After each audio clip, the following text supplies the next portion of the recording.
Assalamualaikum Boboto, salam dunia. Saya doakan di hari ini teman-teman semua masih dikasih kesehatan dan keselamatan dalam menjalani segala aktivitasnya. Amin. Dan menjelang weekend ini kita akan membahas topik yang ringan saja.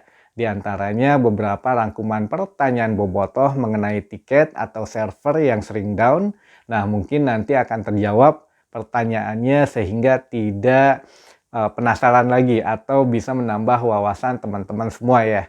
Sambil nunggu laga besok hari Ahad tanggal 2 Oktober 2022, laga antara Persib Bandung melawan Persija Jakarta. Oke, langsung kita masuk ke pertanyaan pertama. Ada teman-teman yang nanya, apakah benar kemarin ada pertemuan antara Bobotoh dan manajemen di Polda Jawa Barat dan hasilnya apa? Nah, ini sebelumnya saya mohon maaf yang sebesar-besarnya saya sengaja tidak membahas ini terlalu banyak atau tidak mempublikasikan hasil daripada pertemuan kemarin antara elemen supporter dan elemen PT PBB atau selaku manajemen dan dari pihak perwakilan keamanan, tepatnya dari Polda, dari Kabid Humasnya ya. Dan untuk lebih lengkapnya saya akan bacakan. Intinya adalah nantinya tiket tetap akan ada untuk kolektif, namun akan diberikan atau diambil langsung oleh perwakilan distriknya atau ketua komunitasnya. Sehingga di hari H, Boboto yang sudah memesan secara kolektif dapat langsung mengambil tiketnya di perwakilan distrik mereka. Dan perlu diperhatikan di sini, tiket tetap diambil di hari H oleh Bobotoh yang sudah memesan. Perihal ketua perwakilan yang memegang tiket, kapan dan di mana menyerahkannya, itu ya mohon maaf saya rahasiakan agar semua dapat berjalan lancar tanpa ada pihak yang memanfaatkan situasi nantinya. Jadi semuanya sudah menjadi tanggung jawab koordinator yang memegang tiket. Misalnya ada salah satu anggota distriknya yang sudah membeli tiket, namun ketika di-scan ternyata tidak bisa. Berarti langsung berurusan dengan koordinatornya karena semua sudah menjadi tanggung jawab koordinator. Dan mohon maaf saya juga tidak bisa memberikan info yang lebih banyak tentang hasil rapat kemarin. Karena ada hal yang memang tidak untuk konsumsi publik di sini. Jadi intinya begini teman-teman. Untuk pihak manajemen sudah mengalah bahwa oke, untuk komunitas, untuk kolektif itu bisa kita terima usulannya, namun tetap tiket dikasihnya kapan, waktunya kapan, dan diambilnya oleh siapa itu dirahasiakan khusus untuk ketua distriknya yang mengetahui. Jadi tidak untuk publik, takutnya ada di orang-orang yang tidak bertanggung jawab lah di luar sana memanfaatkan situasi. Jadi nanti teman-teman yang sudah pesan tiketnya, tiket kolektif melalui distriknya masing-masing akan dikabari lebih jelas untuk pengambilan tiket dan lokasinya oleh ketua distriknya masing-masing atau untuk ketua perwakilannya. Begitu ya untuk rangkumannya. Baik, kita masuk ke pertanyaan kedua. Di sini ada yang bertanya, kenapa nggak bisa langsung masuk stadion aja dengan scan barcode menggunakan barcode pembelian? Jadi nggak usah nuker tiket fisik lagi. Nah, di sini juga saya ingin membantu menjelaskan ke teman-teman Boboto semua. Jadi ada wawasan baru buat teman-teman nantinya.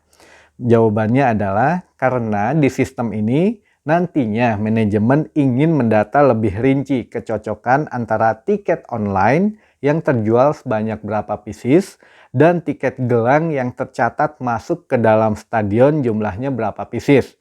Jadi paham ya, di sini ada, jadi kita beli tiket online misalkan 10.000 tiket, tapi biasanya yang masuk ke dalam stadion yang di-scan itu 10.200. Nah, ada lebih itulah. Jadi kenapa bisa begitu? Inilah kenapa manajemen membenahi masalah tiket ini agar Persib Bandung dan supporternya mendapat pengalaman yang baik dan nyaman ketika mendukung klub kesayangannya. Jadi kenapa tidak bisa langsung scan barcode tanpa tukar tiket ke stadion?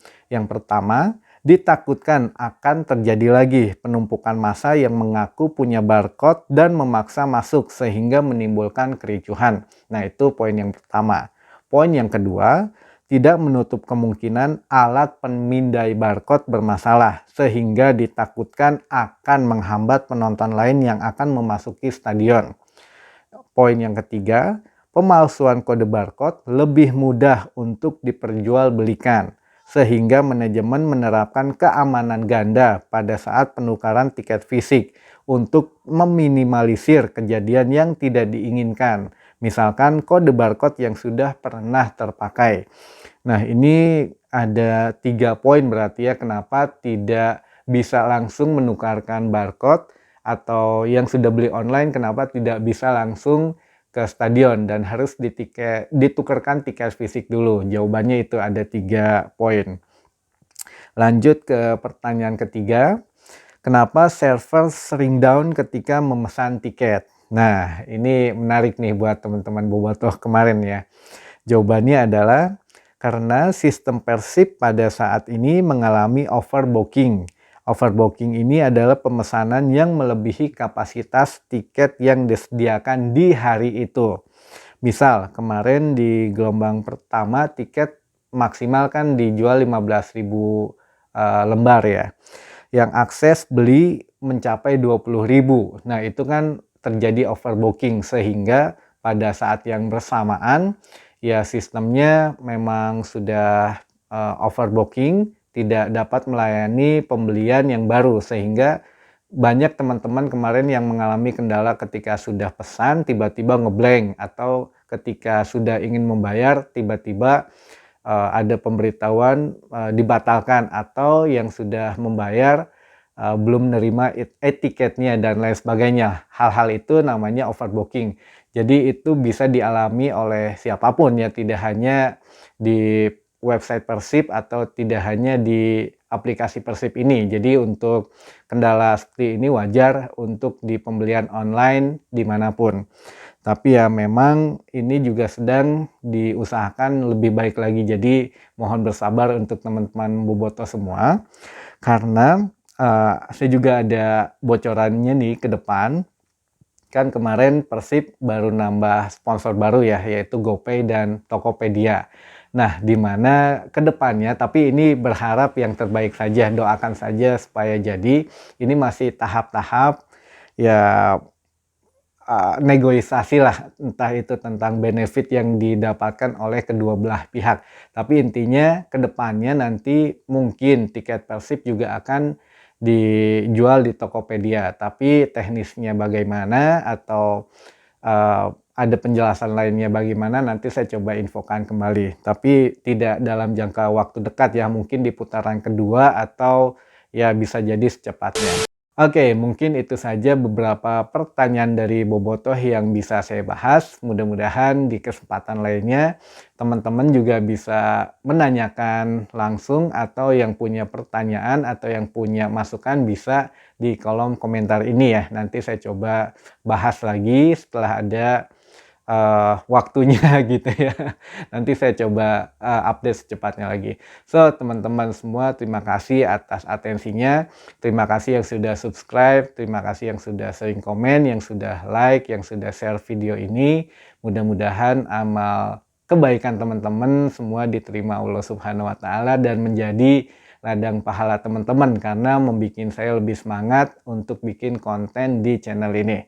Baik teman-teman Bobotoh, sampai ketemu lagi di lain kesempatan. Assalamualaikum Bobotoh, salam dunia.